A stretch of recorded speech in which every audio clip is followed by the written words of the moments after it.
Hello, this is a supplemental portion of the diabetes lecture, and it's a review of a couple cases and questions.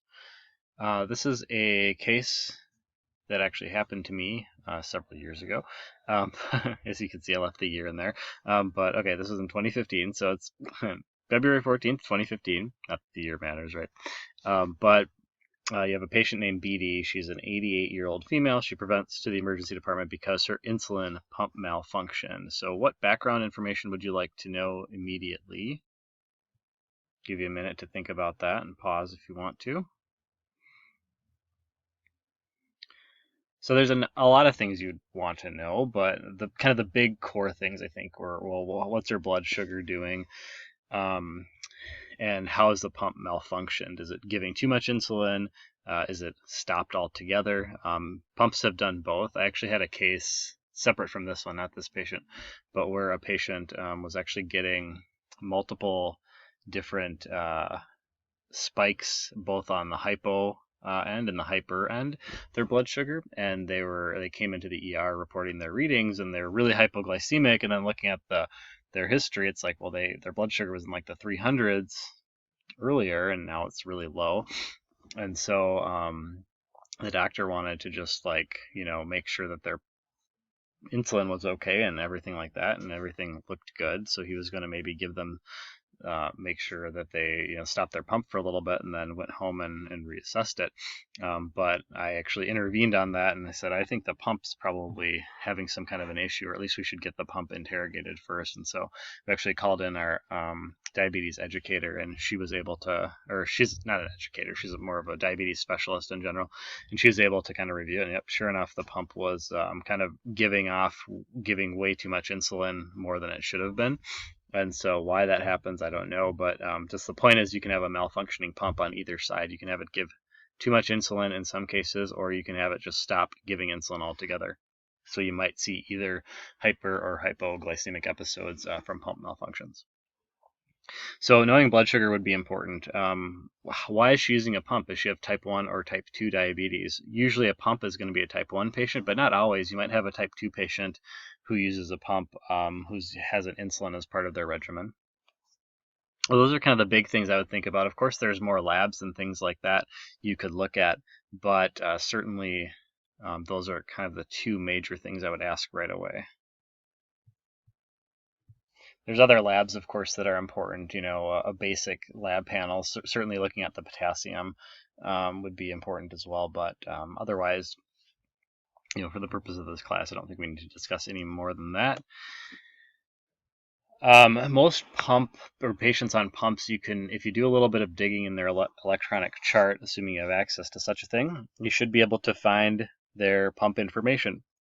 So this was updated a month ago at an encounter from a clinic visit, and I was able to tell not only all her insulin rates, but also what type of pump she was using.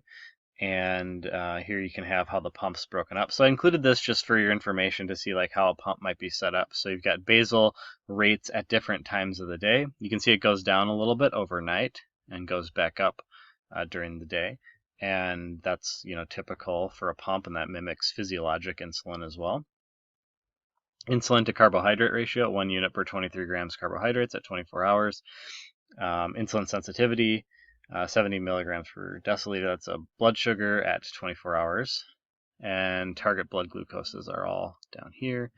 And then again, you can see the total daily dose is kind of the big thing that we look for, that I look for these. So how many units are you getting in a day? And she's getting 18.8 plus or minus 1.2 units. 73% of that basal, and 27 was bolus. So 18.8 units isn't a lot of insulin, and so that's where I immediately kind of wondered if she was type 1 or type 2, and actually she was a type 2 diabetic patient. So again, not common to see pumps used for type 2 diabetes, but something that you can see. So in this case, she was only getting a small amount of insulin every day. 18.8 units is really not that much. So there's a couple things you can do in this case. There's complicated versus easy solutions. A complicated solution would be to figure out all of her insulin regimen and make sure you can convert everything to specific injectable products that mimic the pump output that she was getting. The easy solution, since she's a type 2 diabetic, would just be to give her kind of a basal rate and send her on her way, assuming she could get a new pump sometime soon. I believe that it's really generally easy to get a new pump kind of shipped overnight to you if you have a failure. I assume there's warranties and things on them. I guess I don't know for sure, but from what I understand, they're easy to get a replacement if something like this happens. So that's what we ended up doing. We ended up just giving her a Lantus pen and giving her kind of a basal rate. I think we ended up having her do like maybe 10 or 12 units, something light, just so she might get a little bit high on her blood sugar than she would want to be normally, but eventually she'll go back to the pump and then it should be more controlled. And in this case, I don't know if I was 100% clear on that, her pump actually stopped working. It wasn't infusing any insulin anymore. So that's it. If you had a patient who is type 1 and insulin dependent, you'd want to take it a lot more seriously as far as what you're going to prescribe. So, just giving them a little bit of basal insulin is probably not going to cut it. So making sure you're giving them basal insulin plus a couple of options for mealtime insulin. So looking at how much they're using with each meal, carb counting, sliding scale option. Make sure you spend time with patients if you're ever switching somebody from a pump to a pen in the short term, so that they can they might have not really used that in a long time or have forgotten about how to use pens and things like that. So that's just something to educate the patient on. Her blood sugar was actually not that bad. I think it was only in like the upper 200s or something like that. So not terrible, definitely controllable at that point. Some other scenarios too. So like if her blood sugar was really high, over 500 upon admission, then you might want to look at DKA. And if she had DKA, that's going to probably involve a overnight admission at least, probably starting her on IV insulin and getting her blood sugar back under control while you transition her to a more stable regimen or get her pump replaced inpatient. Now again, most pumps you should be able to get a quick turnaround on, but on the off chance that you can't, what happens if you can't get a new pump for 2 weeks, let's say, and that'd be a long time. Probably you'd probably just go to a medical supply store and buy one for that. But let's just say some scenario is preventing you from getting a new pump very quickly. Well, in that case, you do want to take maybe a more complicated approach and make sure the patient is.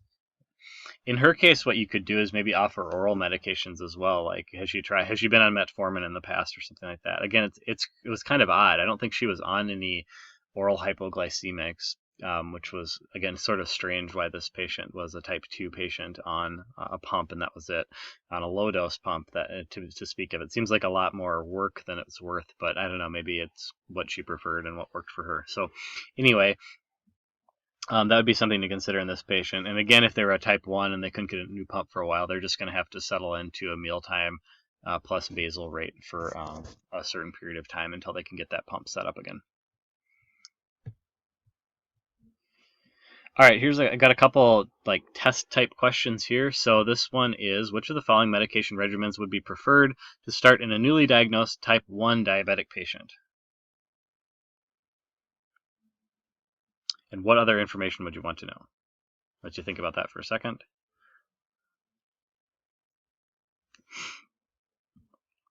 So hopefully this is pretty easy.